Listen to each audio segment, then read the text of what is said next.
welcome to Noonzzz. Here, sleep doesn't come from silence, but from a gentle story. You don't have to fall asleep just yet. Just stay a little longer. Everything will feel lighter soon. The evening air has the softness of velvet that has been warmed by the sun all day and is now cooling slowly under the weight of the coming night.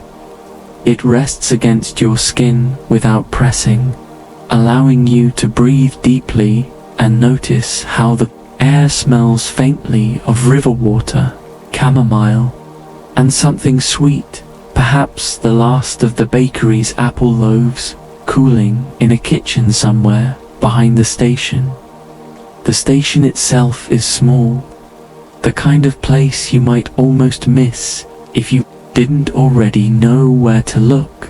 Its roof is made of dark, rounded tiles that seem to have absorbed decades of light, and the bricks beneath them are worn to a mellow softness by countless seasons of rain, sun, and passing footsteps.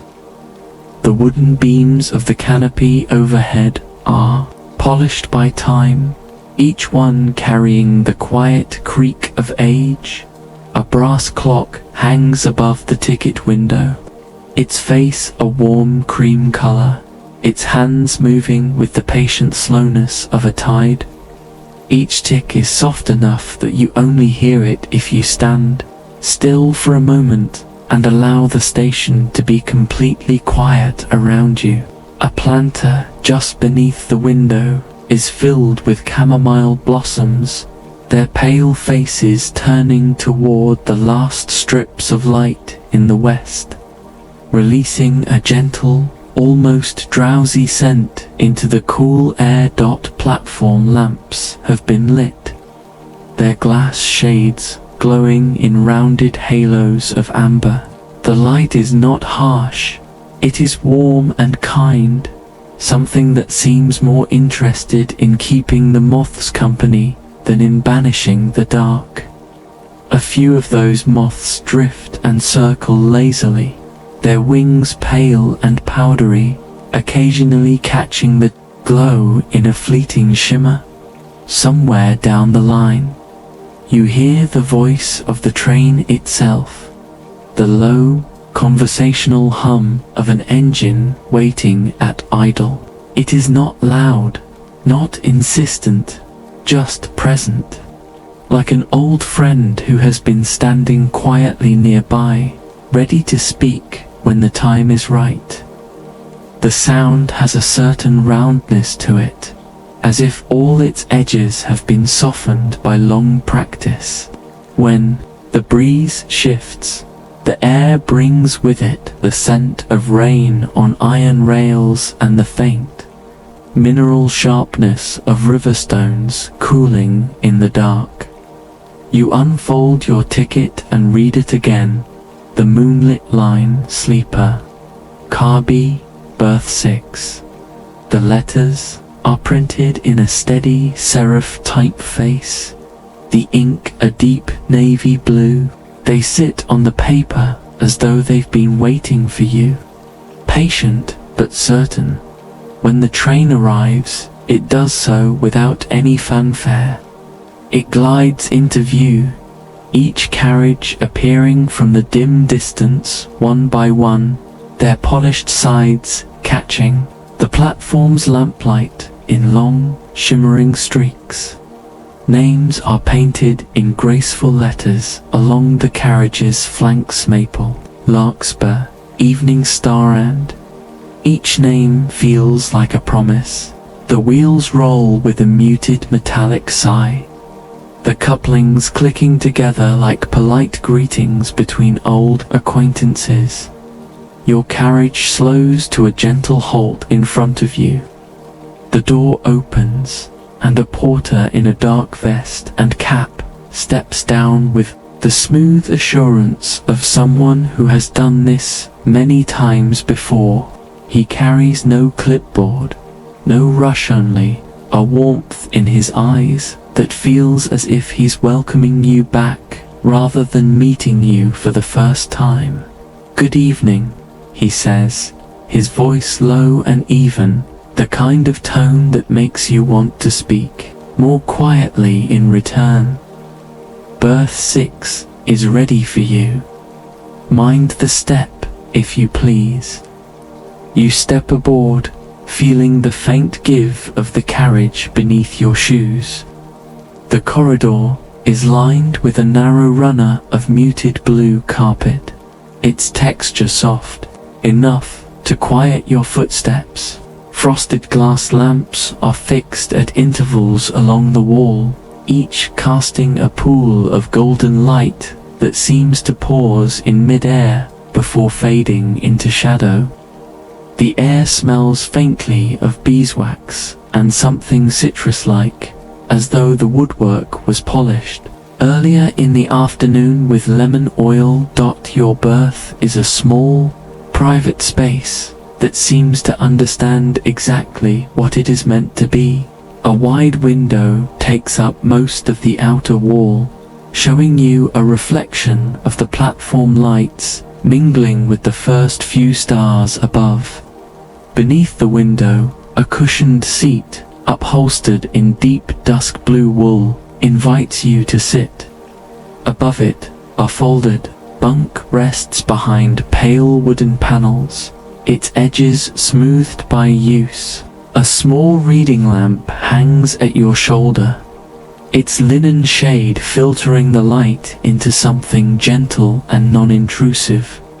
On the table beneath the window sits a glass carafe filled with water, a tumbler beside it holding a thin slice of lemon that drifts lazily in the surface.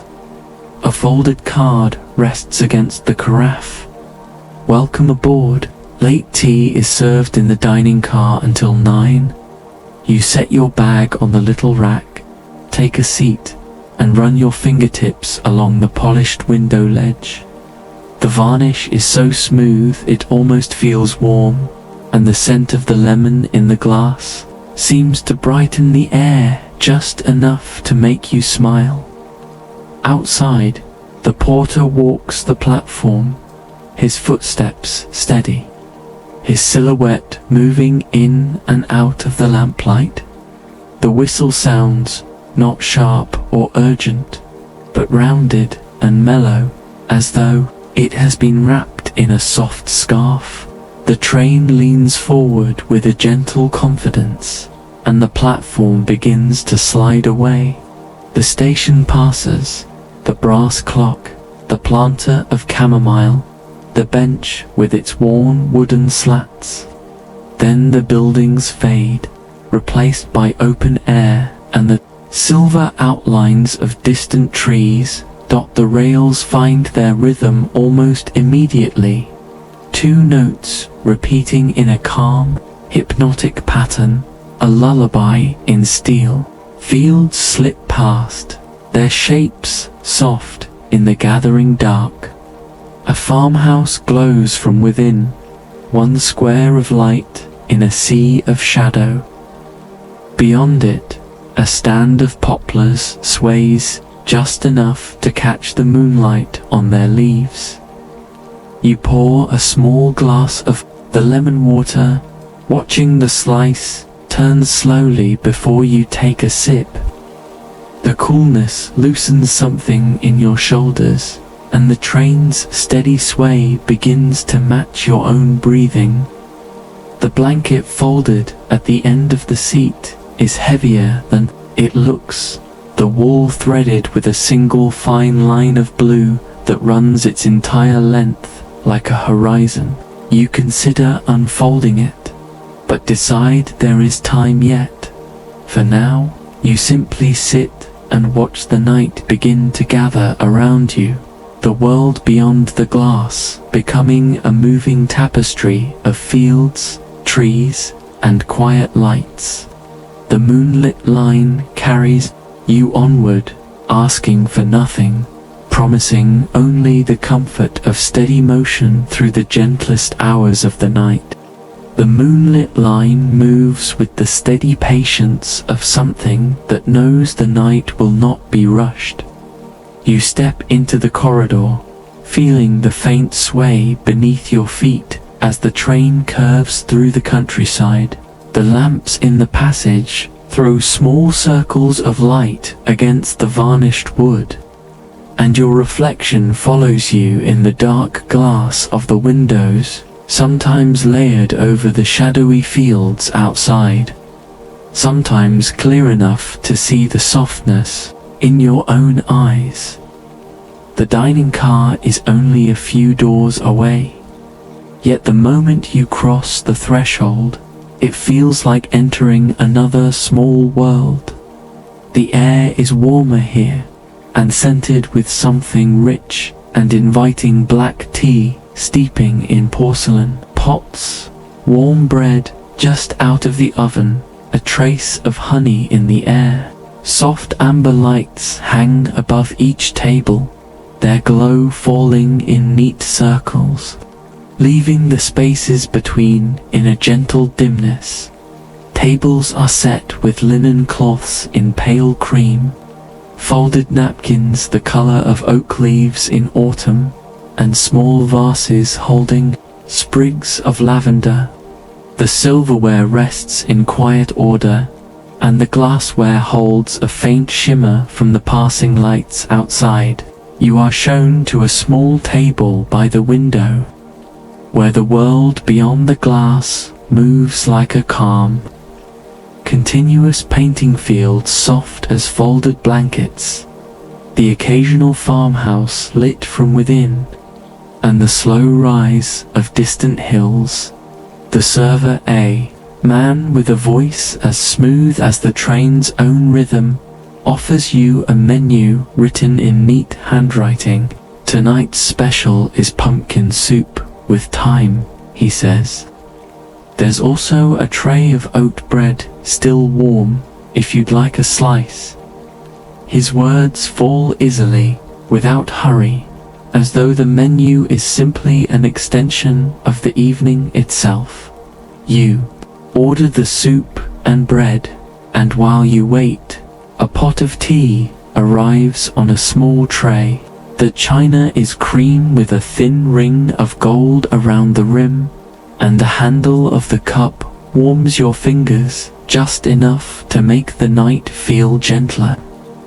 Steam drifts upward, carrying the scent of black tea and something faintly floral, perhaps a touch of chamomile to match the planters back at the station. The soup arrives in a wide, shallow bowl. Its surface is smooth and golden, with a few small leaves of thyme floating near the edge. The first spoonful is rich but light, the flavor unfolding slowly: earthy pumpkin, a trace of sweet cream, the bright lift of the herb. The bread beside it is dense yet tender, its crust crackling softly as you break it open, releasing a thread of steam into the cool air. Between each bite, you look out the window. The moon has risen higher now, casting a pale path across the land. You see a small pond flash silver as the train passes, and in the distance, a line of trees stands in still silhouette against the horizon. Occasionally, the reflection of the dining car's lamps blends with the night outside, so that the passing hills and your cup of tea share the same space for just a moment before partying again around you. The other passengers speak in low voices, their words soft enough to become part of the train's steady song. A couple at the far end shares a plate of fruit. A woman alone at a corner table writes in a notebook, pausing now and then to rest her pen and simply watch the dark. When the last of the bread is gone and the teapot holds only a little warmth at the bottom, you sit back and let the sway of the train take over your awareness. The motion is a slow rocking, a rhythm your body is already beginning to trust. The server collects your dishes with a quiet nod, and you rise to return to your berth. In the corridor, the world feels softer still. The lamps here seem dimmer now, or perhaps it's only that your eyes have grown used to the moonlight outside. As you pass each window, you see the landscape becoming gentler, wider fields, fewer houses, more of the silver night sky. By the time you reach your berth, the glass of the window is cool to the touch. You sit for a while, watching the rails flicker beneath the train, thinking of nothing in particular. Somewhere ahead, the moonlit line will cross the River Aldin, and you've heard that at night the bridge sings. But for now, there is only this warm tea still lingering in your hands, the sound of the train breathing steadily forward, and the night unfolding at its own unhurried pace. Night deepens by degrees, like ink laid in slow layers, and the moonlit line answers with an even, unbroken rhythm. You sit for a while in berth 6, letting the window cool your fingertips, listening to the small vocabulary of the carriage, a courteous creak where wood meets wood, the soft tick of the lamp's switch cooling, the nearly whisper breath of the vent above your shoulder. Somewhere down the corridor, cutlery is being gathered, porcelain meeting porcelain with the gentle reserve of tired bells. Then the sound fades, and the train returns to its patient lullaby. A narrow card tucked beside the window frame lists the night amenities.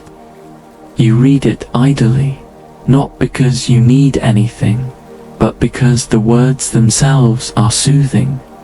Observation car aft blankets, quiet library drawer, night beverages, warm milk, fennel tea, lemon balm. The last line carries you to your feet. You take the corridor, hand sliding lightly along the rail, matching your steps to the two-note song that has already found its place inside you. The observation car is a dim lantern at the end of the train, aglow with a crescent of shaded lamps. Glass wraps almost the whole room, turning the night into a moving wall of constellations and silhouettes. Seats line the windows low, inviting, upholstered in a charcoal fabric that drinks in the light. A small counter holds a tray with a kettle on a spirit warmer, a bowl of lemons, a jar of honey, and a neat row of cups. The sign nearby reads, "Help yourself. This hour belongs to gentleness." You choose a cup, and the fennel tea, tipping to pale, seeds into the strainer, then a single curl of lemon peel for the bright whisper it brings. Steam rises in soft spirals as water meets the blend. The scent is green at first, then sweet in a way that feels like a memory you had forgotten you liked. You cradle the cup and settle into a window seat angled toward the very back of the car, where you can watch the rails stream away beneath you in two silver threads. Outside, the countryside gives itself two silhouettes, hedgerows as disciplined brushstrokes, ponds as dark eyes that blink light then close, a windmill paused mid-breath on a low ridge. Occasionally, a farmhouse window appears one square. Then none, and you picture the quiet world around it, a kettle cooling, boots aligned by a door, a clock that ticks only to honor its habit. The train curves, and the moon sets itself first, on your right, then on your left, always at a polite distance, as if escorting you past each field. There are a few other passengers here, each arranged in a private circle of lamplight. A person with a sketchbook rests their pencil more than they use it, letting the train make the lines. Another traveler has wrapped their blanket around their shoulders like a shawl and leans back with eyes half closed, listening. The attendant for this car moves as quietly as a thought, adding water to the kettle, straightening a stack of linen, napkins, then sitting for a moment himself, as if to share the hush he tends. You sip. The fennel is round and mild, with a trace of meadow at the edges. Heat soaks your palms, then your wrists. Your shoulders loosen, and the seat begins to feel like something that knows exactly how to hold you. The rails under the rear platform show themselves between glimpses of moonlit baluster.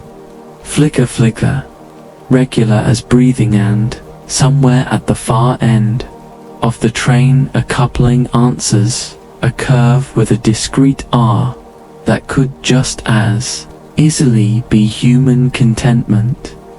Pinned to the bulletin board beside the service counter is a single card with neat handwriting. We will cross the river Alden near midnight. Listen for the bridge. It sings in dry weather. The words are simple, but they gather in your chest with the pleasant gravity of a promise. You set your cup on the small armrest table and let your eyes half close. The carriage dims another shade as someone lowers a blind part way to soften the moon. You do not sleep, but you practice it, breathing in time with motion until the kettle murmurs again, and the attendant lifts it with a cloth-wrapped hand. The landscape grows roomier. Fields lengthen into meadows.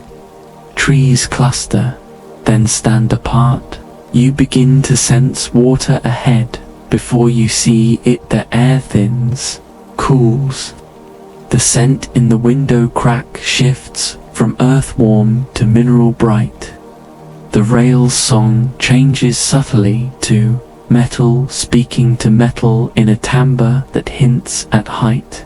The attendant glances toward the far horizon and, not quite whispering, says to no one in particular, "A few minutes more." You finish the last of your tea and trade it for warm milk with a small pinch of nutmeg from the blue-lipped jar. The milk's surface holds a patient sheen. The spice lands in tiny islets that you fold gently with the spoon. The first sip is soft and persuasive, as if it knows how to smooth even the corners you didn't realize were sharp. The night gathers itself, then opens.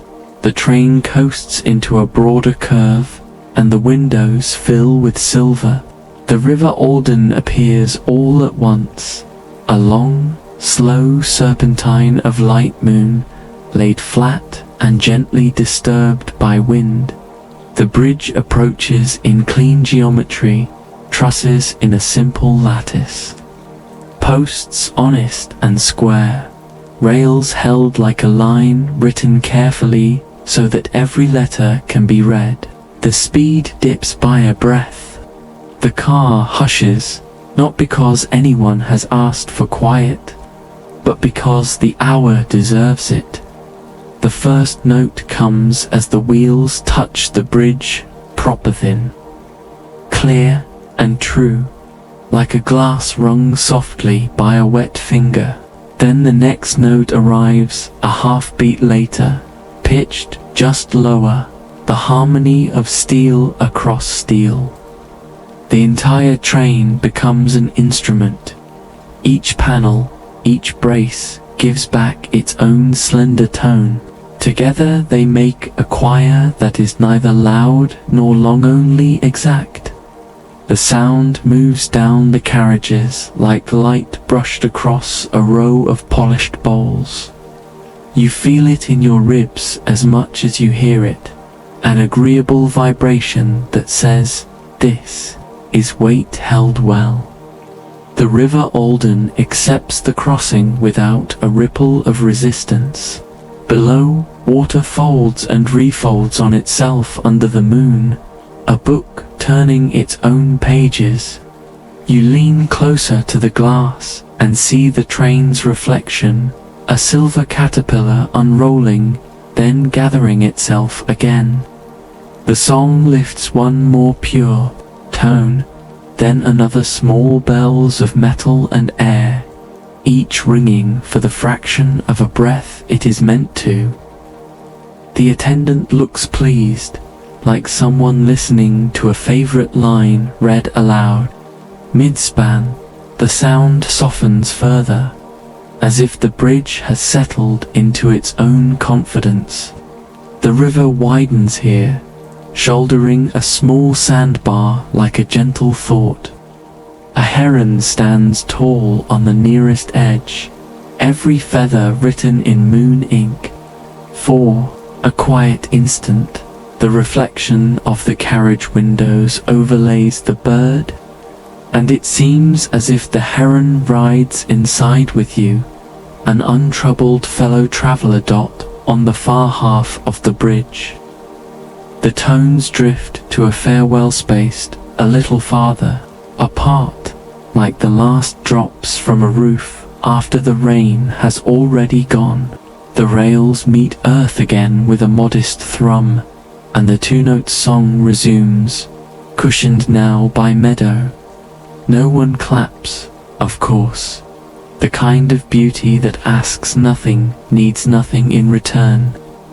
Still, you sense a collective exhale, and perhaps your own is the deepest of them all. The observation car returns to its usual grammar of quiet. You sit back, letting the warm milk finish its work, and the world beyond the glass becomes a softer set of statements. Wind in sedge, sheep asleep as stripes of cream on darker fields, a lane that crosses your path and is gone, having touched you and then continued to wherever lanes prefer to be at night. The attendant replaces the nutmeg jar with a fresh one and sets a small dish of oat biscuits on the counter. You take one with a nod. Its crumb is the color of straw and breaks with a shy sigh. And you taste honey already in it, though none was added. The train curves again. A longer bow this time, and a low ridge rises to travel with you for a while, like a companion keeping pace without conversation. You fold the blanket from the basket over your lap. It smells faintly of linen cupboards and clean rooms. The weight is just right, present, not insistent, and you realize how pleasant it is to be carried this way. No decisions to assemble, no timing to perfect, only this long, even sentence written under the moon. When you return your cup and the small plate, a drawer below the counter catches your eye. Its label, library short things for long nights. Inside are slim pamphlets and small, sewn chapbooks, poems with easy lines, field notes from a botanist who prefers dusk, a brief essay on the acoustics of bridges. You open the last one and read a page in which someone explains how certain spans hum when the weather is dry, how the metal shrinks by a whisper, how the wheels coax a voice from the beams. The essayist calls it the architecture of reassurance. You close the booklet on that phrase because it feels exactly right.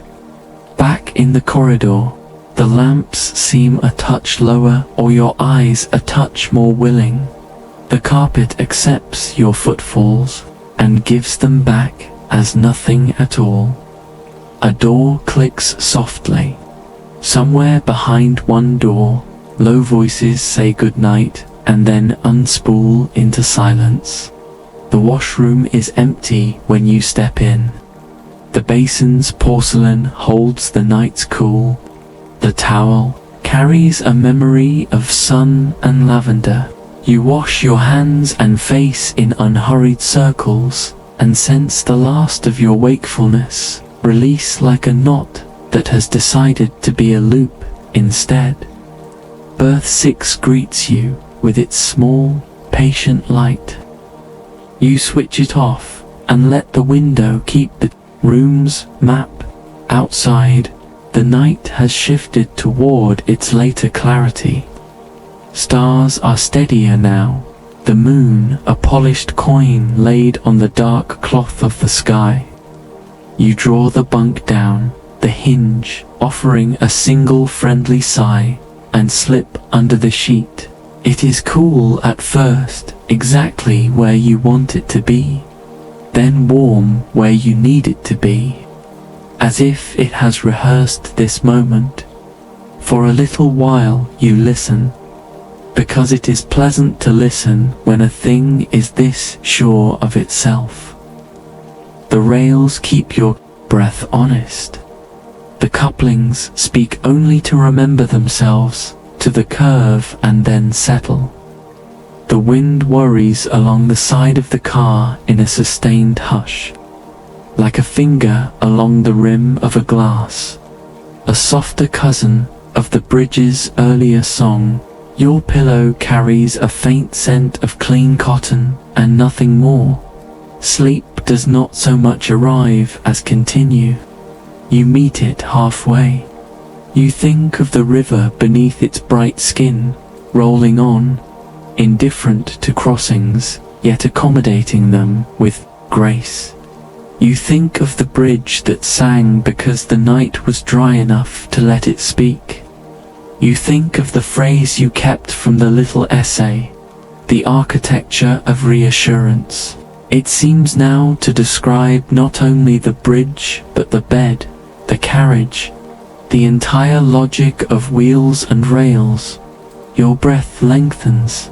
The train carries it, then gives it back.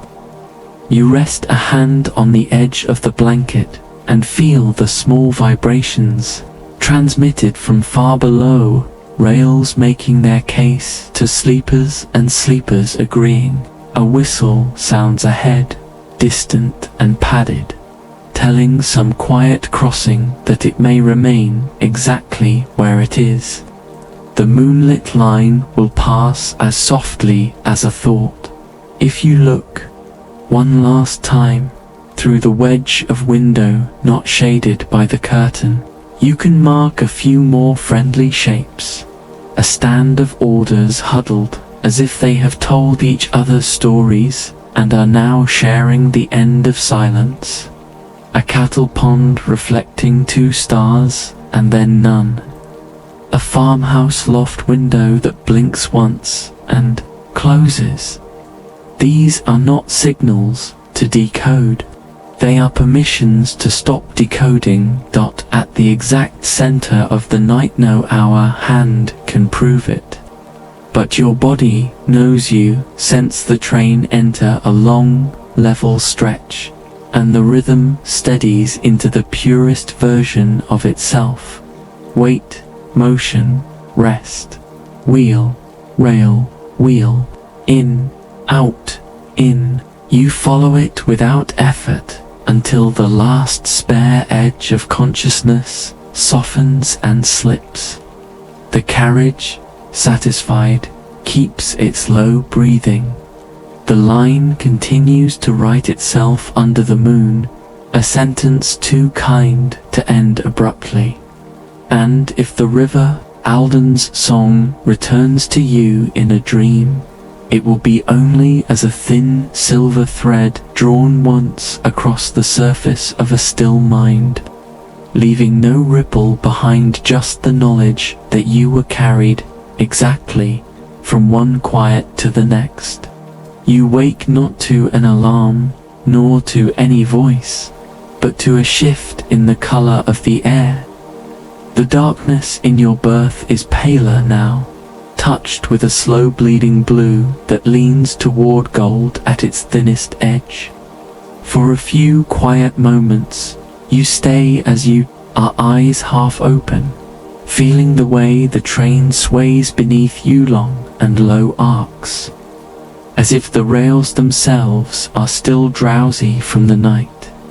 The bedding has kept your warmth, but where the sheet folds away, the air is cool, the kind that suggests a landscape just beginning to gather morning.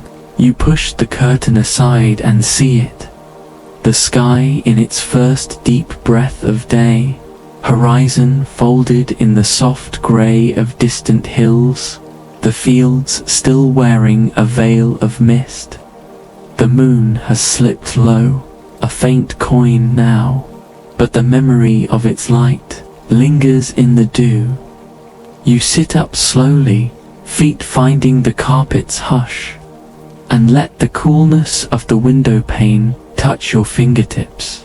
Outside, the mist moves with the land's own curves, pooling in hollows, thinning over meadows, trailing off where a stream winds under a hedgerow.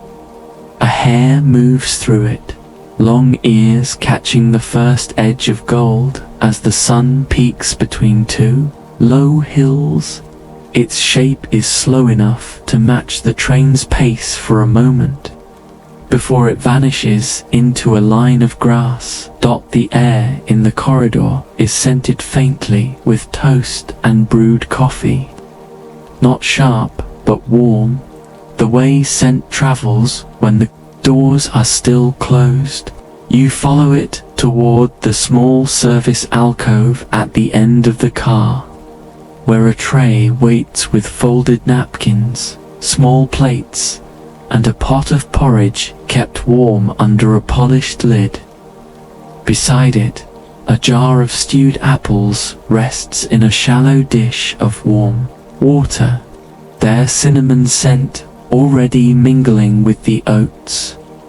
You take a small bowl and find an empty table in the observation car. The glass here holds a lighter sky now, and the land has begun to show its colors, wheat fields in a soft, brushed gold. Clusters of birch trees wearing pale green with silver undersides that flutter gently in the breeze. A farmhouse passes, its yard still in shadow, but smoke lifts from the chimney in a thin, straight column. You imagine a kettle already singing inside. The porridge is simple and perfectly warm, the apples melting in their sweetness, touched with spice. You take slow spoonfuls, watching the way the mist recedes from the land, how it pulls back like a tide, revealing the neat lines of plowed earth, the darker greens of hedges, the pale gravel of a country lane. A pair of swans glides along a narrow river just beyond the embankment. For several seconds they travel alongside the train, their heads dipping in mirror sequence, then rising together.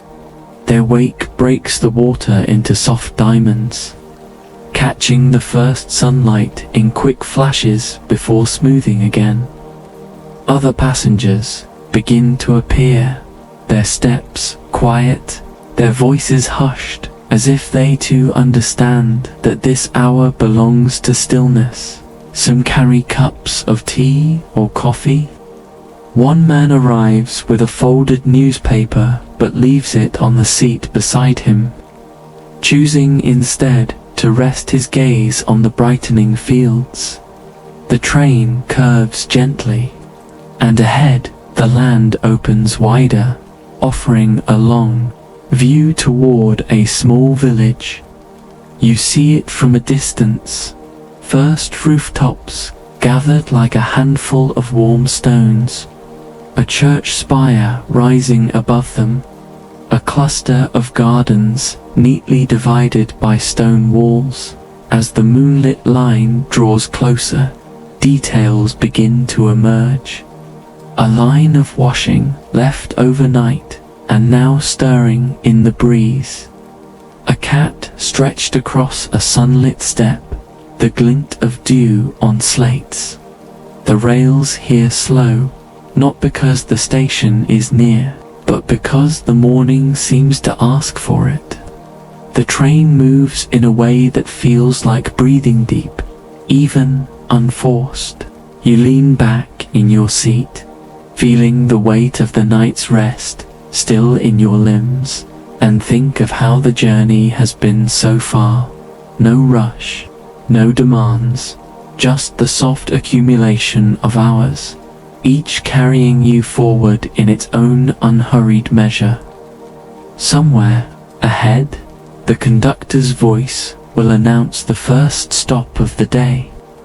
But for now, there is only this, a bowl nearly empty, a cup cooling beside it, and the steady rhythm of the moonlit line carrying you through the first light of another gentle day.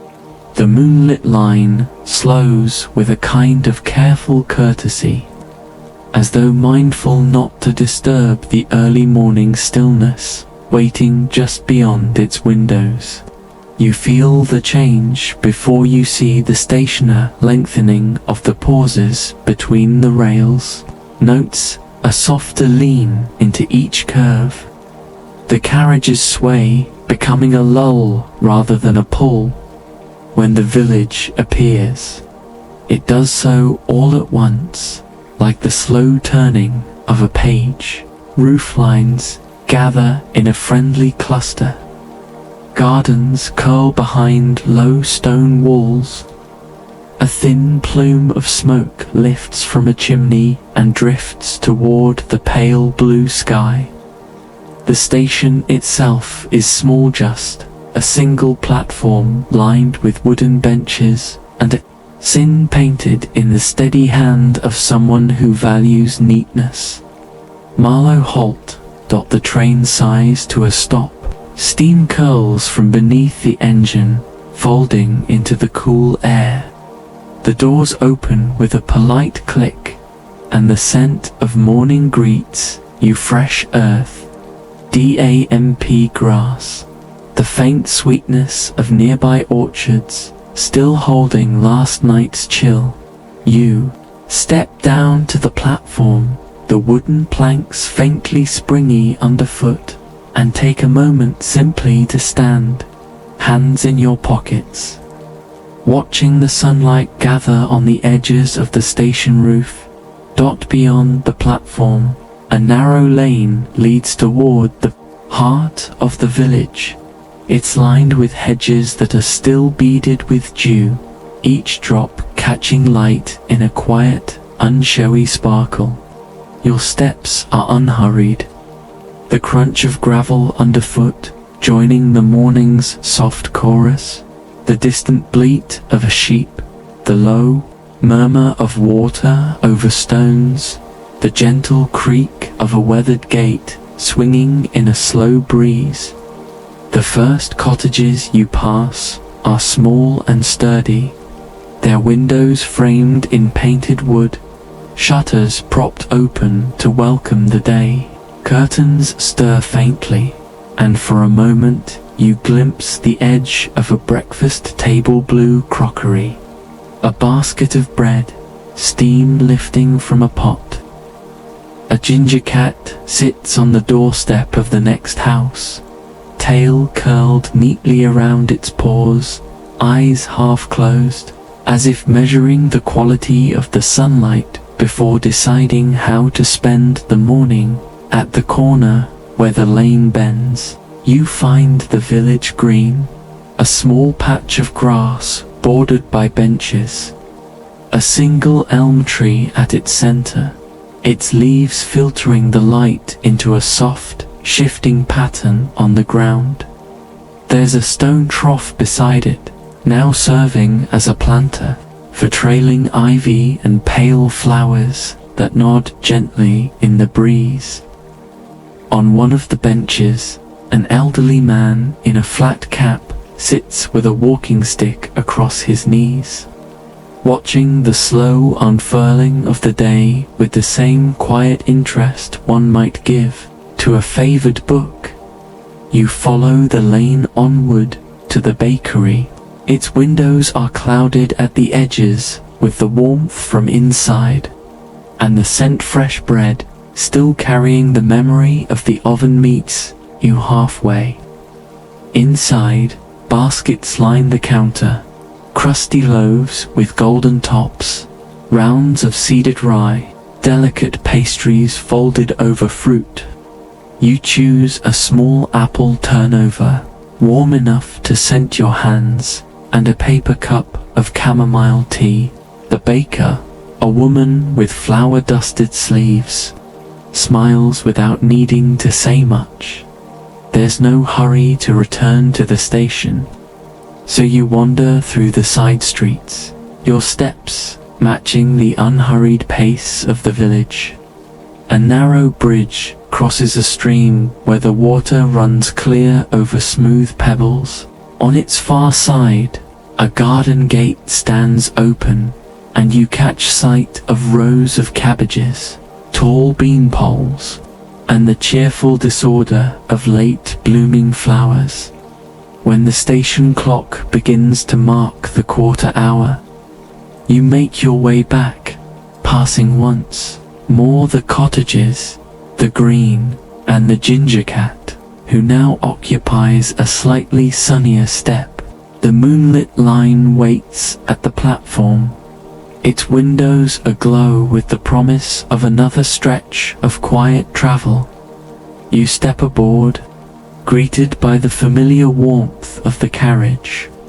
The attendant offers a nod and a plate of oat biscuits, their crumb as soft as the morning's first light. You settle back into your seat, the apple turnover still warm, the tea still fragrant. As the train eases away from Marlow Holt, you watch the village shrink gently into the distance until it becomes a handful of roofs. Then just a suggestion among the folds of the land. The rails resume their lullaby, and you lean into it, carrying with you the stillness of the green, the scent of bread, and the knowledge that the journey will hold as much rest as the places where it pauses. The line leaves Marlow Holt with a quiet promise and follows a gentle bend that draws the train toward trees. From your window, the land first narrows to hedges, then gathers into thickets, and then, almost without your noticing the exact moment, becomes a forest that accepts the moonlit line the way a calm harbor accepts a boat without fuss, with room to spare, with a sense that arrivals and departures are part of the same soft breath. You feel the change underfoot before you see it fully. The rail's two-note song lowers in timbre, as though the metal has decided to speak more quietly among trunks and leaves. The carriage's sway shortens to an easy cradle. Light shifts too. What had been broad gold from a level sun becomes a moving lace across your berth, leaf shadows stitching themselves over the blanket, unpicking and stitching again as branches pass. You draw the curtain wider and set your palms to the cool glass, letting the forest write its slow patterns over your skin. The trees here are tall and well-spaced, each with a respectful distance to its neighbor. Beeches stand in smooth columns, the color of riverstone, their bark pearly and cool. Oaks spread wider, casting a steady shade that holds the night an extra handful of minutes before surrendering it to morning. Understory shrubs keep a soft border, hazel, holly, the early silver of willow where a trickle of water braids itself between roots. Ferns crowd the damp places in patient green fronds that look like quiet hands, open and sure. Birdsong has a different grammar inside trees. Calls are shorter, closer, precise. Replies arrive from a branch over your shoulder you cannot see. You pick out a robin's even phrase, a wren's quick embroidery, the mellow, measured notes of a blackbird that sound as if the world is being tuned to gratitude. Somewhere deeper in, a wood pigeon says its simple sentence over and over, and the forest agrees to hear it each time, as if it were new. You make your way to the observation car with the same unhurried care the train uses for curves. The lamps here have not yet been lowered from night. They hold a drowsy amber that does not trouble the morning light. The glass shows the forest as a moving theatre of trunks and green. The rails behind the train now glinting only when the canopy opens. On the sideboard, the kettle is already murmuring. A shallow bowl holds lemon slices like thin suns. Beside it, a pot of blackberry jam sits in a dish of warm water, the lid a little fogged. A card in the familiar hand reads, "Toast at the half hour. Help yourself to honey, jam, and the quiet." You pour hot water over a spoon of lemon balm and watch the color rise faint at first, then a pale meadow gold that catches the light in the cup. The scent is green and round, not bright, as if the leaves remember shade even while they steep. You carry the cup to a seat angled where you can see the trunks pass in measured succession. Beech, oak, beech, a pause of holly, then silver, where a birch attends a clearing. Steam reaches your face and softens it, and you breathe in as if the forest has offered you its gentlest air through porcelain. From here you notice things. The berth's window kept to itself, the central aisle of light between the rails, flickering with leaf patches that become a ribbon of small suns. The way the undergrowth leans and straightens at the wake of the train, like grass disturbed by a passing hand. The fine, powdery dust of pollen that blooms for a second where a branch releases it into sun and is gone. Once the line crosses a shallow runnel and the carriage answers with a single bright syllable, a wink of sound that feels like a bell rung very far away. The attendant appears with a basket lined in linen. He places it on the sideboard and folds back the cloth to reveal slices of oat bread still holding their warmth. "Half hour," he says, with a little nod to his own card, then takes a seat not far from yours and, without speaking, watches the trees as if he, too, is new to them today. You rise, spread a small slice with honey amber thinned by light and add a cautious dab of blackberry jam on the edge. The honey tastes of clover and slow afternoons.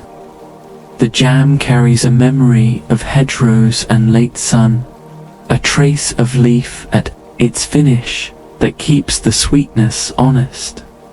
The train enters a deeper stretch where the canopy closes for a dozen breaths. Light dims to a soft pewter, the color of beech bark in rain, though the morning is dry. In that dimness, The sounds the train makes grow larger without growing louder. A hinge murmurs. The wheels hum rounds at the corners. A loose coin in someone's pocket taps once and then agrees to be still when the canopy opens again. It does so as a proper reply, the kind that keeps a conversation going without changing its subject. Through one wide gap in the trees, you glimpse a pond that looks like polished slate. The surface shows a perfect doubling of the surrounding trunks, disturbed only by the V-shaped wake of a pair of ducks that slide along the far side. The moment is short. The pond gives way to alder and willow. The window becomes beach again. You keep the picture anyway, even as the train writes new ones. A wayside appears, no platform, only a small shed with a bench and a chipped enamel sign that says Brackengate. No one waits, no one boards. The shed's door is half open, and inside you can see a broom and a coil of rope, a jar of nails, and a calendar turned to a month with a watercolor of poppies. The sight feels like a kindness left out on purpose, a small proof of human hands making a place tidy and ready, even if it will not be used today. You sip your tea and find that lemon balm grows sweeter as it cools. The forest does the same. Greens lift a shade or two, golds deepen by a modest notch. A breath of resin arrives from the open vent where a sun-warmed pine must be keeping its own counsel beyond your sight.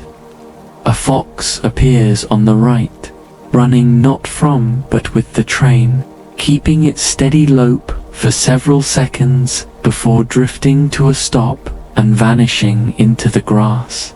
The encounter leaves behind a line of feeling like a thread pulled gently through cloth, no snag, no break, only the smallest change in the weave that you can't help touching once with the mind. Back in your berth, you fold the blanket to the foot of the seat and open the small booklet from the Short Things for Long Nights drawer. It seems content to be a companion in the day as well. Today's page only, a paragraph describes how a forester once listened to wind in leaves and could tell from the pitch whether it was oak, beech, or birch without looking up. You try the idea on the ear. Oak, low and even. Beech, silken and sustained. Birch, a quick, papery whisper. You do not need to be right. It is enough to believe you can practice. The moonlit line crosses a timber bridge with a voice different from Alden's song wooden. Brief, friendly, a syllable that says now and immediately already. Below it, a brook races toward a larger water you cannot see, its banks armored with stones that gleam where sunlight slips between leaves. The carriage cools at the edges. You pull the thin line of blue on the blanket up across your knees and let the wool explain, once again, the difference between weight and pressure, between held and held too tight. The blanket understands only the first dot. When the track straightens, the trees draw away from the rails by a few calm yards, and under their shade a path keeps pace with you for a while. On it, a pair of walkers appears, one in a brimmed hat, one carrying a basket, moving easily step for step with the train's slower stretch. You nod through the glass, not because they will see you, but because the gesture belongs to the hour. Above them, High in an oak, a single branch releases a small fall of last year's leaves caught among new ones. They turn in the air like slow coins and come to rest without argument. A clearing opens. Light pours in as if a door were held for it. In the middle of the clearing stands a hut of weathered boards with a shuttered window and a hook near the door where a mug hangs by its handle. Smoke does not rise from its chimney, and yet the place looks recent, as if someone had just stepped away to fetch water and would be pleased to find the morning exactly as they left it. The clearing closes behind you at once, but for several seconds after. The smell of cut wood follows the train like a friendly thought. You realize you have said almost nothing out loud today, and yet your mind feels as though it has been in hours with trunks, leaves, birds, rails, steam, wool, light, water. It is a talk with no arguments and no conclusions, where each speaker knows when to let another speak. You write a single line in your notebook to keep this recognition from wandering off. Listening is the quiet work that makes rest possible. You like the sentence for its shape. Even if you never read it again, the forest thins in a way you recognize, not with the eyes first, but with the skin. The air loosens, dries, gathers, sun, birdsong changes key again. A lark's spun thread reaches you from beyond the trees. A rook caws once and decides that is enough contribution for the moment. The ground brightens in its browns, then in its straw yellows. A bank of broom flashes in as the line curves, and then, sure as a page turning toward a lighter chapter, the trees part and the world exhales into meadow before the last shade gives way. The train passes under a final arch of beech. The leaves overhead make a dappling like water, but the sound is leaf sound, not river sound. A light patter of last night's dew falling from one surface to another as the breeze reminds the branches of their many small promises. You take the remaining inch of your tea and find it has become honey soft at the bottom, even without honey. You set the cup on the table and watch the light ahead grow fuller. At the forest's edge, there is another modest Hauntingly, a signboard, and a bench, this one called King's Ferry Edge, in faded paint. A single bicycle leans against the bench, and in its wire basket lies a loaf of bread wrapped in paper, a blue scarf loosely coiled on top. No figure attends it. Perhaps the rider is 2 steps into the trees, tying a bootlace. Perhaps they have walked to the stream a few yards in to wet the scarf before the climb home. The train does not stop. It carries the image and sets it down gently in your keeping. Sunlight meets you fully, the way a friend meets you at the edge of a crowd. By finding your face and not letting go, you blink once for the brightness and feel the room widen. Fields, a river bright as newly poured milk, sheep arranged like punctuation across a slope, a stone wall that practices its patient line from one gate to the next. The forest falls behind, not lost, only placed. In your chest is the steadier breath that trees ask for and then give back. You leave the observation car with its linen islands and return to the berth that has learned your shape. The blanket waits. The carafe's water holds a pale ribbon of light. The lemon slice has drifted to the glass's bright rim, as if it wished to look outward, till you open the window a careful inch and let the air pull through pine traded for grass, shadow traded for haze-wheat sun. Somewhere ahead, the line will slow again for another small station, perhaps a platform with a painted bench, perhaps only a sign among foxgloves. You will decide then whether to step down or remain carried.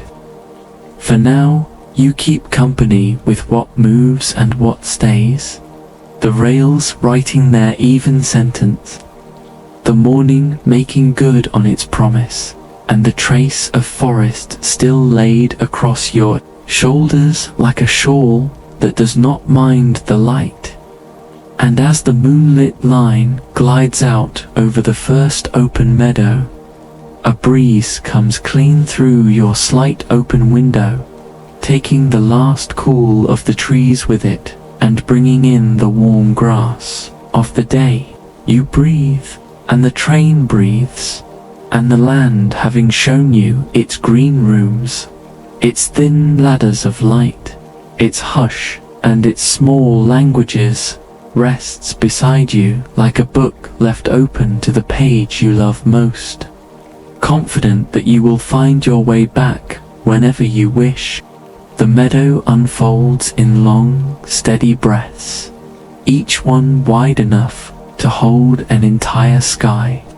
From your window, the color shifts in gentle layers first, the pale yellow of buttercups, then a deeper green where the grass is taller, then the chalky beige of a dry stone wall tracing its slow line up a hill.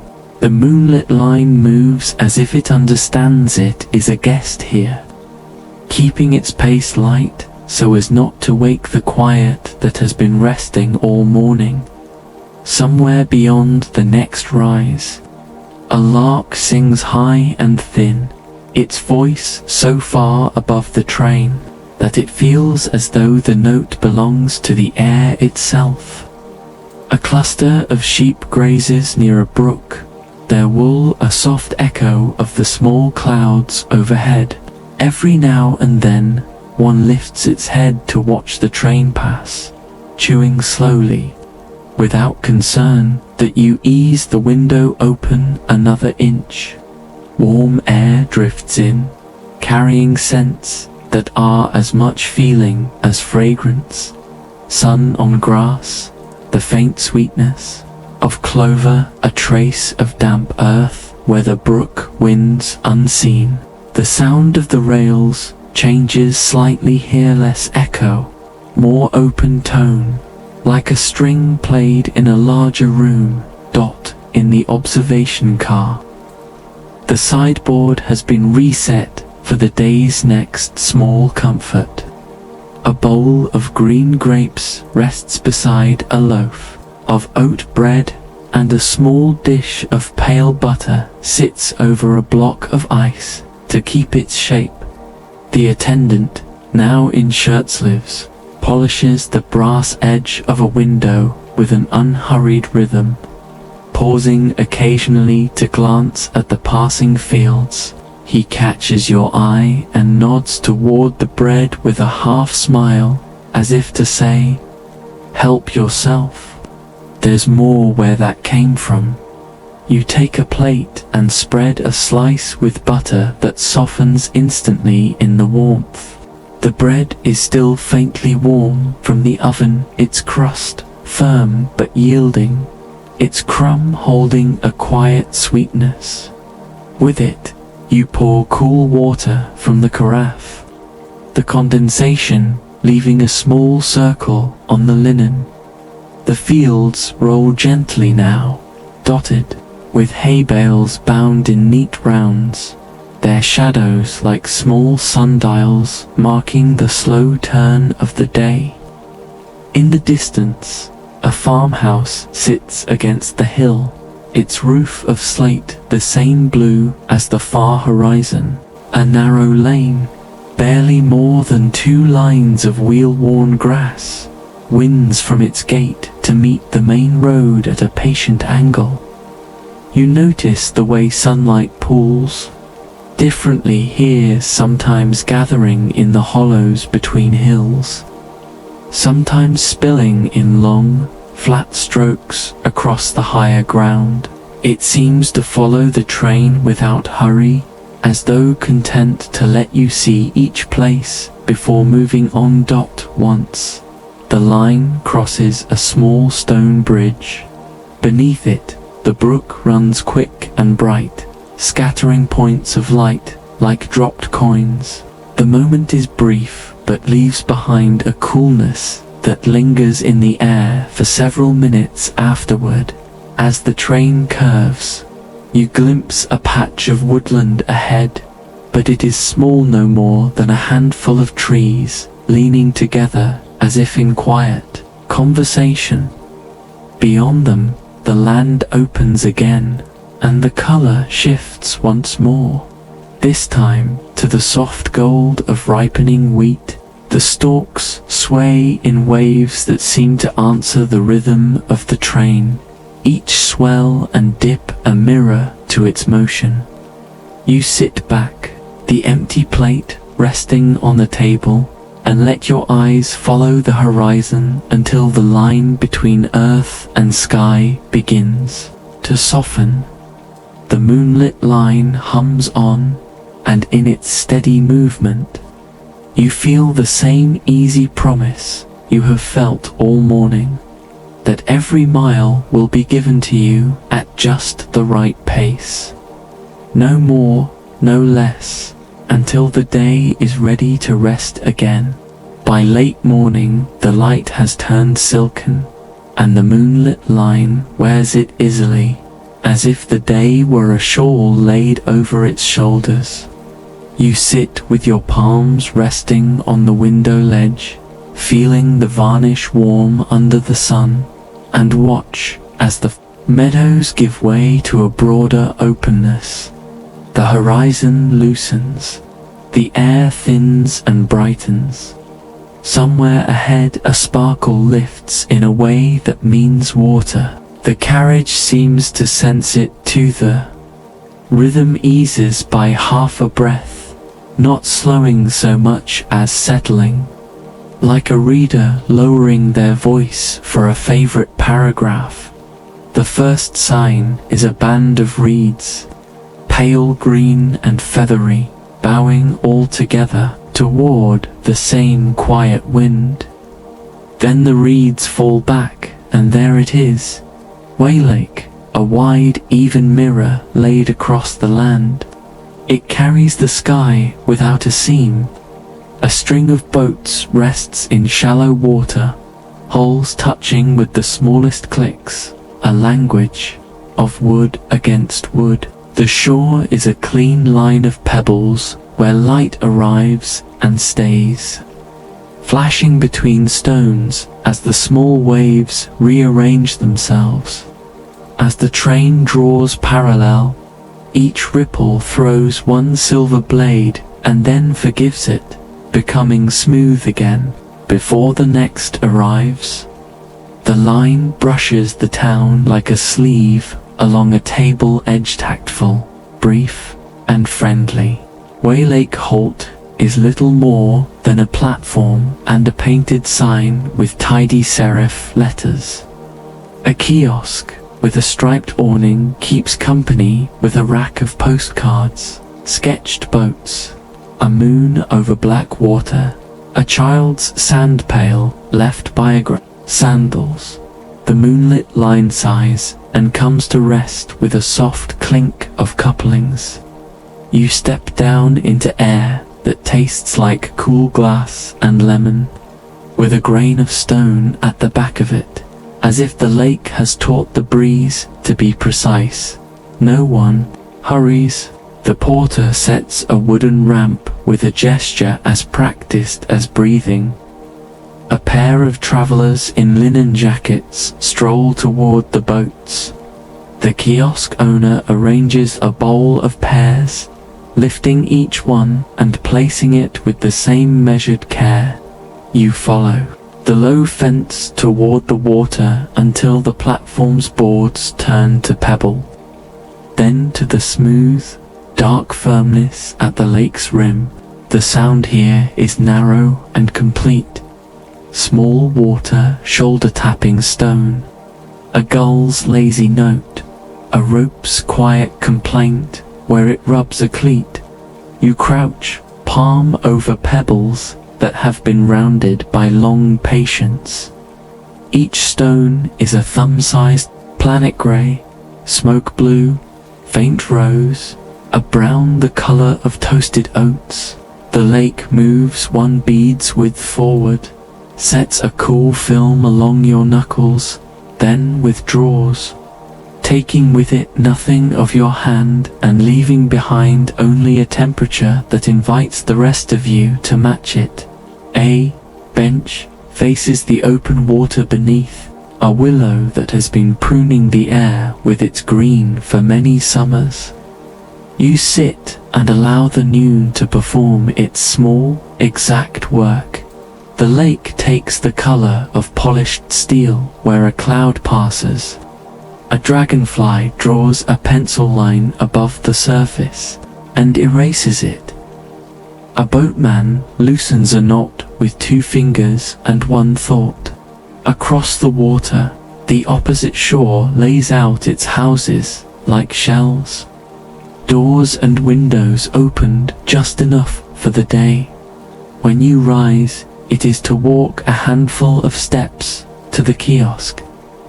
The woman behind the counter has a smile that looks like it has already tasted the pears.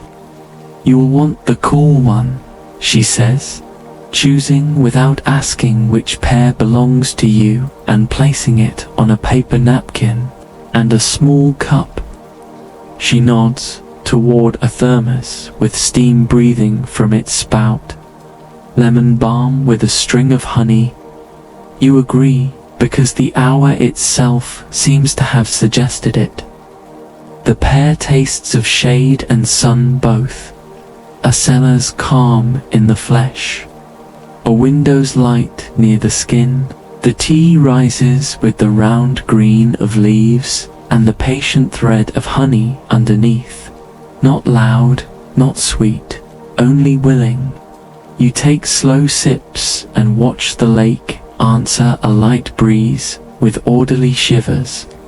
The willow lifts a curtain to show to children building a precise canal with their heels. The water accepts their design for a while and then returns to the original plan, smoothing it into itself without argument. At the postcard rack, a card waits with the exact angle of your morning. On it boats, reads, a swath of sky made with 3 hatches of blue. On the back you write, a place where noon is gentle and water remembers how to be light. The kiosk woman has a brass stamp with a heron on it. She presses it into the corner and nods, as if to say, now the thoughts can travel without losing its shape. You follow the platform back to the carriage with the slow dignity of someone walking home at a distance that belongs to feet and not to time. The moonlit line breathes, a low, even sound felt as much as heard. In your berth, the glass carafe holds a chill at the bottom. The lemon slice has slipped and rests along the rim like a small sun rising. You open the window a measured inch. The lake's air comes in as a line of cool, kisses the edge of the blanket where it lies folded, then disappears into the softer warmth of the room. When the train moves, it does so as if remembering a story it wants to tell carefully. The rails pick up their two-note sentence again. Waylake slides away, not gone but arranged into memory by degrees. Last the boats, then the reeds, then a long silver, then a suggestion where sky hovers, a shade lighter above the horizon. The town folds itself neatly behind you. The willow raises its arm and lets the curtain fall. The day widens into fields, with a low hum at their edges, the summer industry of bees. You take the observation car because there is a chair there that has learned your back, and because the sideboard now carries a square tin of oat biscuits stamped with a sheaf of wheat. The attendant has changed into a shirt the color of new linen. His tie lies folded beside the kettle like a polite nap. He is reading a thin volume called Footpaths to Water and looks up just long enough to make the small gesture that means, "Help yourself, and tell me nothing unless you wish to." You choose a biscuit and a small dish of soft cheese. The biscuit breaks with a quiet sigh. The cheese is bright and clean, with an afterthought of meadow. The train curves and offers you a long view of stubbled fields where crows write black punctuation in loops and arcs. In the near distance, a windbreak of poplars keeps the sky from spilling too quickly over the land. Heat wavers in a seam above the ballast and blurs the air by the smallest degree.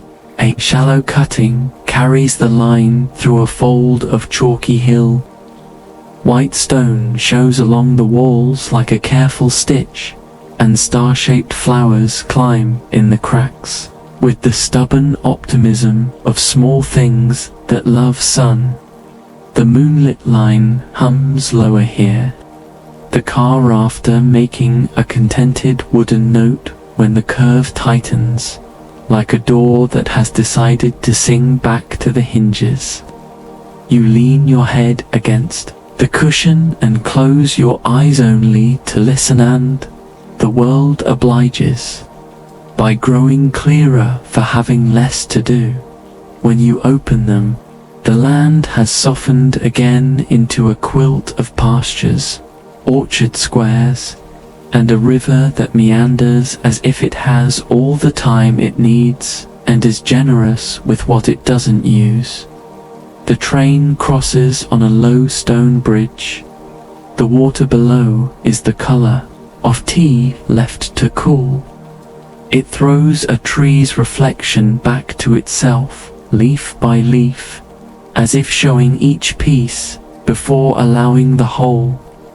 On the far bank, laundry lifts half a hand on a line and lowers it again. You take another slow bite and allow the picture to settle where good pictures live, behind the collarbones.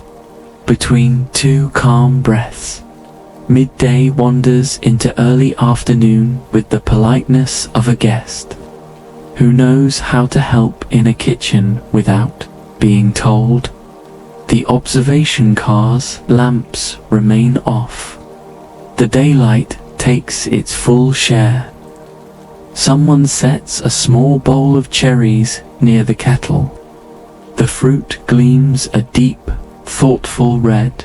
A silent agreement seems to hold. Take one when you pass, but let the shine remain on the rest for those who will come later.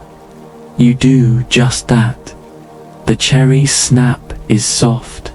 Its sweetness moves forward and then steps aside, leaving a cool almond trace where the stone was. You walk the corridor for the pleasure of its measured length. The carpet returns your footfalls as nothing more than a thought. Through a half-open compartment door, you glimpse a knitting basket wall, the color of oat straw, needles crossed like quiet signposts. Another door reveals a tiny vase with 3 wildflowers, yarrow, stitchwort, and cornflower, gathered into a simple grammar of white, white, blue. You do not stop. The train is practicing the art of forward, and you are satisfying to carry back in your berth. The blanket's blue thread, your horizon runs straight along the fold. You place your notebook on the windowsill and draw a small map of the day.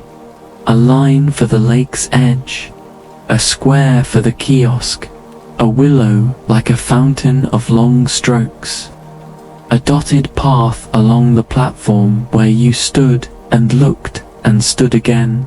Beneath it you write, "Noon teaches water how to glow without becoming fire." You like the sentence for no reason that needs keeping.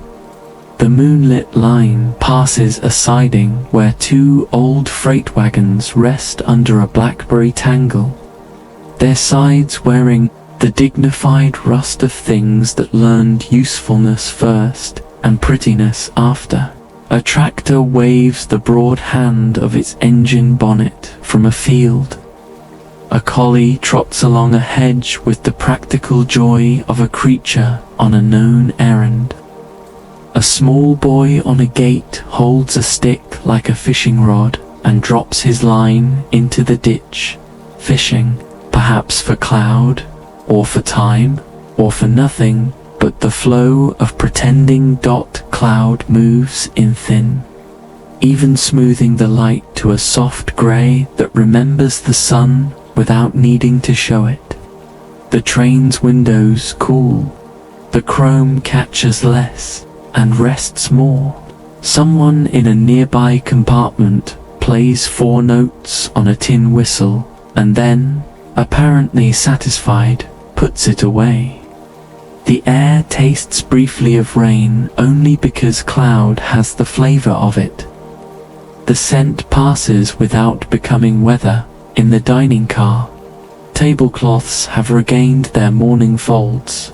The menu's noon page offers a tart of leeks and cheese, a salad with herbs that keep their stems straight in a bowl, and a small jug of vinaigrette that smells faintly of green apples.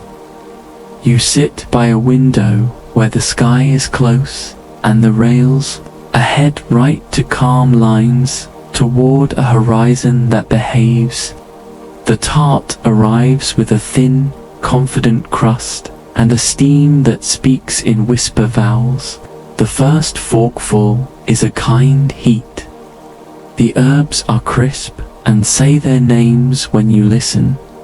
Chervil, parsley, dill. Water beads on the glass and draws its own landscape in crescent trails. A brief halt comes at a platform so tidy it feels like an idea of afternoon. No one boards in a rush. 2 letters change hands between the conductor and a stationer whose fingers look inked even after washing. A basket of scones moves from train to bench with the sovereign logic of trades. You take in a mouthful of cool water. It tastes faintly of the lemon you remember from last night, and therefore of the way the day knows how to fold into itself without creasing. When the train draws on, the afternoon adjusts by a degree you can feel only in the shoulders. A hedgerow sets a rhythm of hawthorn, gap, hawthorn, small gate. A cloud column opens just enough to let one pale shaft of light find a tin roof, turning it briefly into a polite star. The rails sing on. A rookery lifts wheels, decides together that nothing needs changing, and settles back with a rustle like pages being put right on a shelf. If you close your eyes now, you could sleep, but you do not. You would rather keep the day company. You watch as the river from earlier returns, wider, browner, slower carrying reeds like little boats. The line rides beside it for a while, both of you keeping the same gentle speed.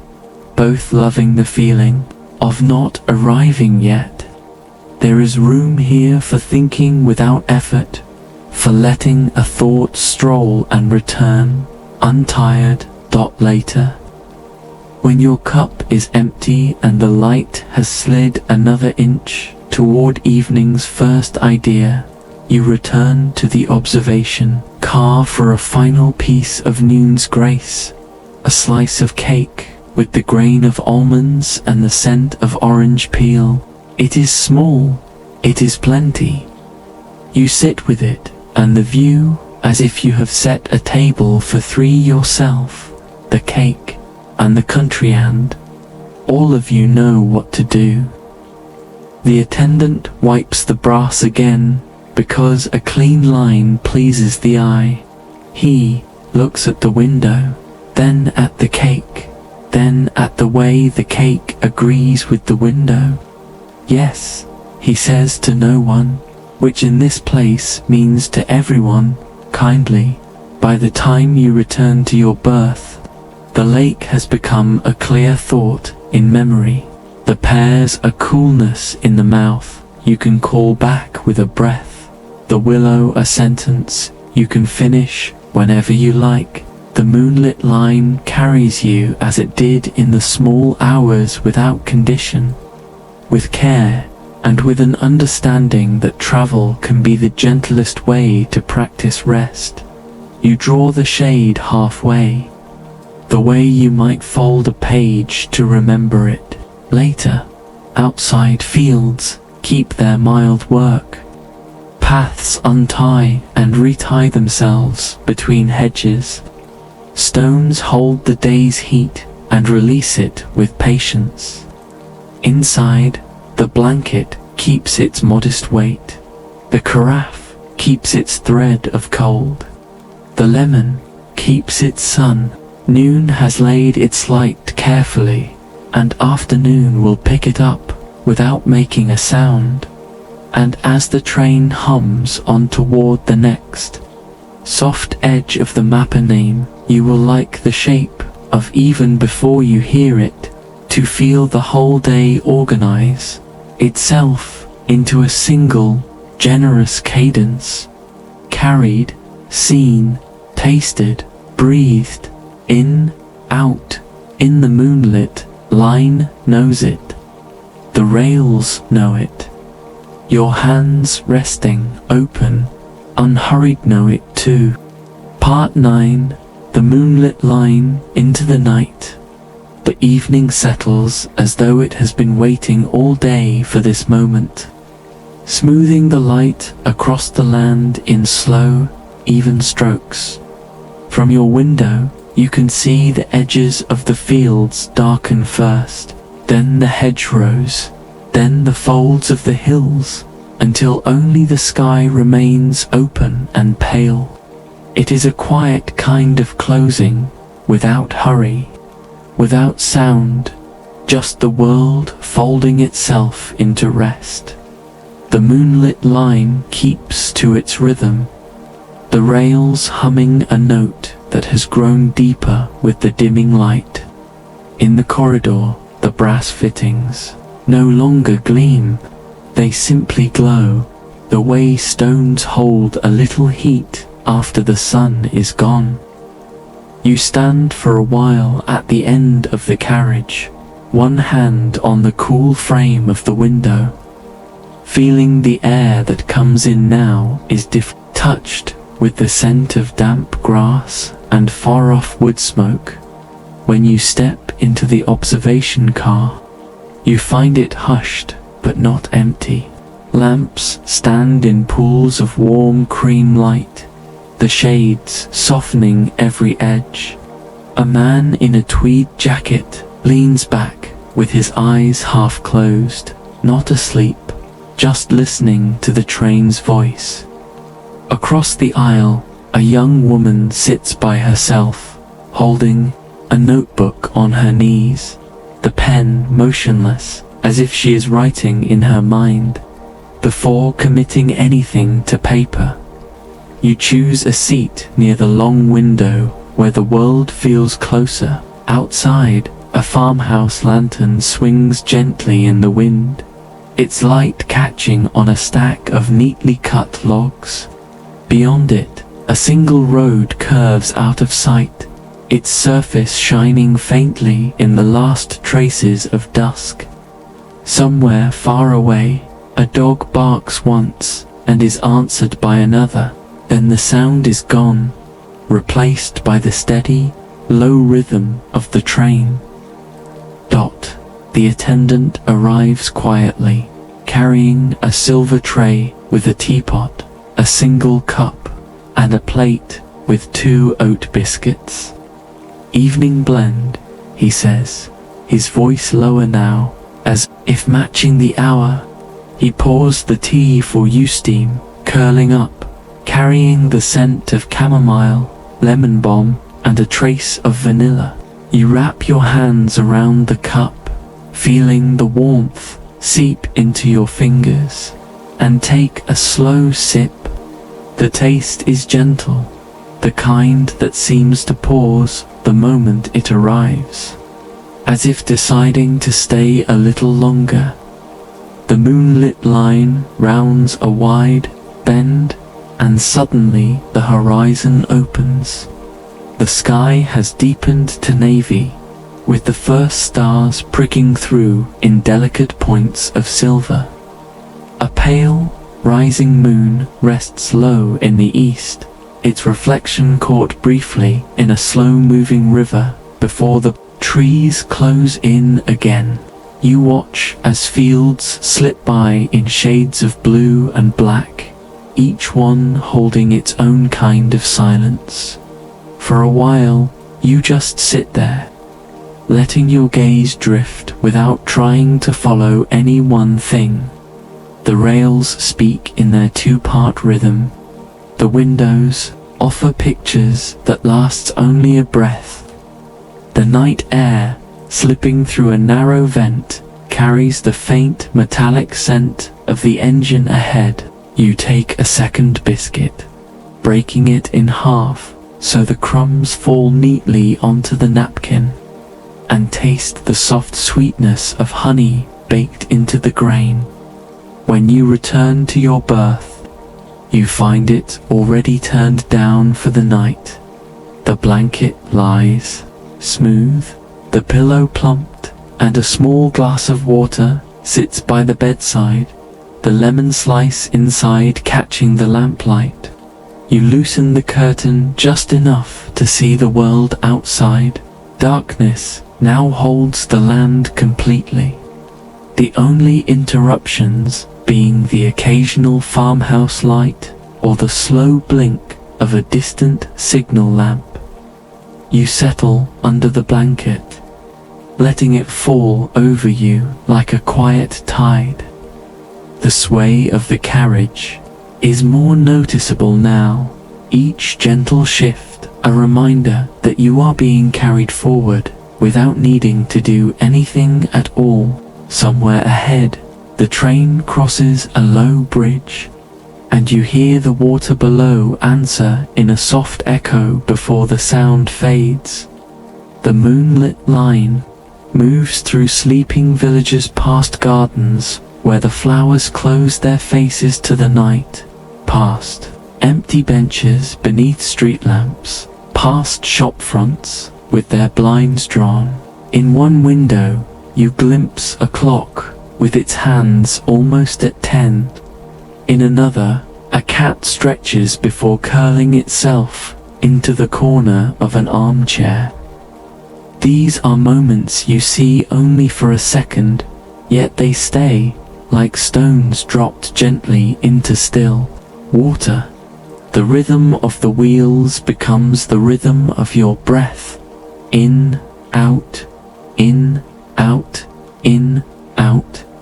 You feel yourself loosening, the day's images softening at the edges, drifting toward the part of your mind where dreams wait. The train hums steadily, a sound that seems to exist both inside and outside you as you close your eyes. You imagine the moonlit line continuing on through valleys brushed with silver mist, over rivers that hold the moon in their currents, under the watch of quiet hills. You picture the gentle glow of the carriage windows from the outside, moving like a slow constellation across the land. You feel the rails beneath you as a steady promise that the journey will carry you safely, mile after mile, until morning comes. Somewhere far ahead, the train will reach its next station. But for now, there is only the night, the motion, and the comfort of knowing you are exactly where you need to be. And as sleep begins to take you, the last thing you hear is the moonlit line, speaking in its low, certain voice, carrying you forward into the soft, unbroken dark.